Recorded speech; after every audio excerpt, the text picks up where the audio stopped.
دوستانو سلامونه احترامات. دا ویډیو ډیره زیاته ضروری ده د هغه کسانو لپاره د چا چې واده کیدونکي دی یا څوک واده کول غواړي. قدرمنو، د واده شپه هغه وخت دی چې باید په مینه، درناوي او د یو بل د احساساتو په پوهېدو باندې تیره کړی شي. دا شپه یوازې داسې نه چې ګینې د کوروالي دپاره ضروري ده، بلکې په دې شپه باندې د خپل اوږد ژوند او د اوږد سفر دپاره یو پیل، یو پلان جوړ کړی شي. نو که تاسو د دې شپې په خاصو موضوعاتو باندې ځان پوهول غواړئ، نو موږ سره ویډیو تر اخره وګورئ چې ستاسو ژوند هم یادګاري شي او ډیر ښکلی شي. د واده په شپه باندې باید کوم کارونه وکړی شي او کوم ونه کړی شي، دا معلومات به هم تاسو ته په دې ویډیو کې درکوم. چې په دې کې لومړی خبره دا ده، د واده په شپه باندې چې کوم کارونه کول دي، هغې کې لومړی کار دا دی چې تاسو خپل ځان ته د مینې، محبت یو چاپیریال برابر کړئ. یعنې ستاسو کمره، ستاسو کوټه باید داسې یو د رومانټیک انداز نه جوړه وي چې هلته تاسو د مینې، محبت اظهار وکړئ او په خوند سره دغه شپه تیره کړئ. دویم دا چې د یو بل احساسات وپېژنئ. ځینې خلک خوشحاله وي، ارام وي، خو بیا د واده په شپه باندې ځینې کسان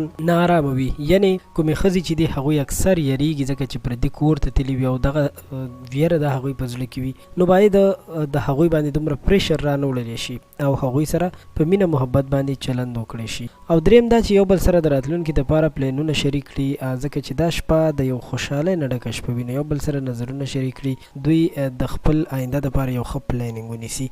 اوس هغه کوم کارونه دي چې د هغې نه ځان ساتل پکار دي. دوستانو، د کمې خبرې نه چې ځان ساتل پکار دي، هغه لومړی دا ده چې د واده په شپه باندې ځینې کسان دا کوشش کوي چې خپلې مېرمنې سره کوروالی وکړي، خو اکثره مېرمنې چې کوم دي هغوی د میاشتنۍ بیمارۍ په دوران کې وي، د حیض په حالت کې وي. نو داسې ظلم بیا ښځې سره نه وي کول پکار. دویم دا چې ځینې کسان د واده په شپه باندې کوټې ته راننوځي، نو بیا هم په موبایل کې ډېر زیات مصروفه وي. نو باید په موبایل کې هم په دغه شپه باندې د مصروفیت نه ځان وساتل شي او موبایل بیخي بند کړی شي. او دریم دا چې په دغه شپه باندې هیڅکله هم داسې خبرې ونه کړئ چې که ستاسو څخرګنۍ سره تیر شوې ورځې، یعنې د واده نه مخکې څه داسې تریخوالی تیر شوی وي، نو تاسو هیڅکله هم خپلې مېرمنې ته د دغه خبرې زور مه ورکوئ او په دغه شپه دا خبرې بالکل مه کوئ.